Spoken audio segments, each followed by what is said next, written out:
প্রাথমিকের শিক্ষক নিয়োগ দুর্নীতি মামলায় তৃণমূলের সর্বভারতীয় সাধারণ সম্পাদক অভিষেক বন্দ্যোপাধ্যায়ের সংস্থা লিপস অ্যান্ড বাউন্ডসের অধীনে থাকা 8টি সম্পত্তি বাজেয়াপ্ত করার প্রক্রিয়া শুরু করে দিল ইডি। মঙ্গলবার কলকাতা হাইকোর্টের বিচারপতি অমৃতা সিনহার এজলাসে সম্পত্তি বাজেয়াপ্তকরণের কথা জানিয়েছে কেন্দ্রীয় তদন্তকারী সংস্থা এনফোর্সমেন্ট ডিরেক্টরেট। এদিন আদালতে ইডি জানিয়েছে নিয়োগ দুর্নীতির সঙ্গে যোগসাযোগ রয়েছে বলে অভিযুক্ত সংস্থা লিপস অ্যান্ড বাউন্ডস ওই সম্পত্তির মূল আনুমানিক 7.5 কোটি টাকা। ইডির আইনজীবী আদালতে বলেন, লিপস অ্যান্ড বাউন্ডস সংস্থা নিয়োগ দুর্নীতির সাথে যুক্ত ছিল। ওই সংস্থার আয়ের উৎস, সম্পত্তি, ব্যাংক অ্যাকাউন্ট সবকিছুই তদন্ত করা হয়েছে। তদন্তের ভিত্তিতে আমরা মনে করি ওই সম্পত্তি বাজেয়াপ্ত করা উচিত। আদালত ইডির আবেদন মঞ্জুর করে সম্পত্তি বাজেয়াপ্ত করার প্রক্রিয়া শুরু করার নির্দেশ দেয়। ইডির আইনজীবী আদালতে আরও বলেন, নিয়োগ দুর্নীতির তদন্ত এখনো চলছে।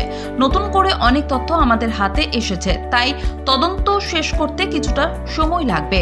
এই বিষয়ে আদালত বুধবারই ইডির জয়েন্ট ডিরেক্টরকে আদালতে হাজিরা দেওয়ার নির্দেশ দেন।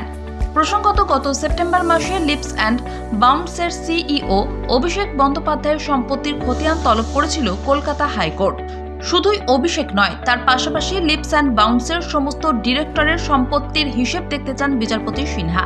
একই সঙ্গে সংস্থার আয় ব্যয়ের হিসেবও শুরু থেকে এখনো পর্যন্ত সংস্থার কর্মকাণ্ড জানতে চেয়ে রিপোর্ট তলব করে হাইকোর্ট। এরপর গত 14 ডিসেম্বর ইডির তরফে মুখ বন্ধ খামে সেই জবাব পড়ে হাইকোর্টে। লিপস অ্যান্ড বাউন্ডস কিসের সংস্থা, আয়ের উৎস কি, এর লাইসেন্স ছিল কিনা, কারখানা যন্ত্রাংশের বিবরণ, কোম্পানির শেয়ারের তথ্য, সম্পত্তির খতিয়ান সমস্তটা বিশদে জানতে চেয়েছিল বিচারপতি।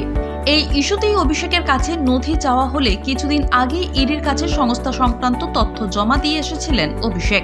সেই সমস্ত নথির পরিপ্রেক্ষিতেই মঙ্গলবার আদালতে ইডি জানায়, তারা ব্যাংক অ্যাকাউন্টের উপরে নজরদারি চালাচ্ছে। শুধু তাই নয়, ইতিমধ্যেই লেনদেন বন্ধ রাখার বিষয়ে নির্দেশ দিয়ে দিয়েছে বলেও আদালতে জানায় ইডি।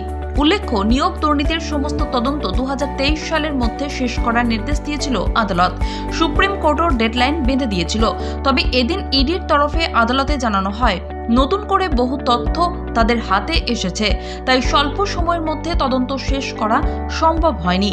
এই বিষয়ে আদালতের কাছে আরও কিছুটা সময় চেয়ে নেন ইডির আইনজীবী।